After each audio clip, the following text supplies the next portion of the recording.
You know, I have never been to San Francisco. I'll be staying with my sister. Jasmine! Oh my God. Look at you. Your place is homey. Oh, the flight was bumpy. The food was awful. I mean, you'd think first class. I thought you were tapped out. I'm dead broke.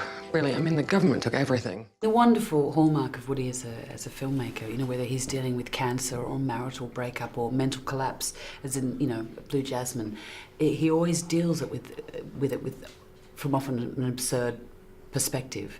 Because we are absurd creatures, and that's what makes his films so timeless and human, I think. Tip big, boys. Tip big because you get good service, and they count on tips. You know, someday, when you come into great wealth, you must remember to be generous. Mom said you used to be okay, but you got crazy. Yeah, and then you talk to yourself. As a species, we're often more engaged in fantasy than we are in reality.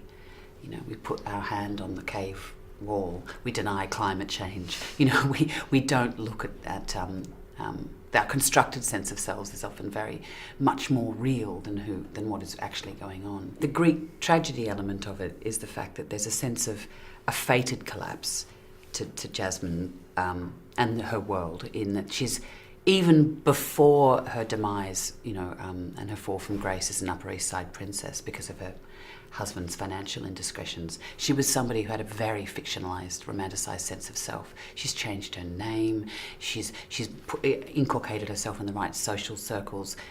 Her sense of her identity is very hollow. And so I think, you know, it's fated that something is it's going to go terribly wrong. Anxiety, nightmares, and a nervous breakdown. There's only so many traumas a person can withstand till they take to the streets and start screaming.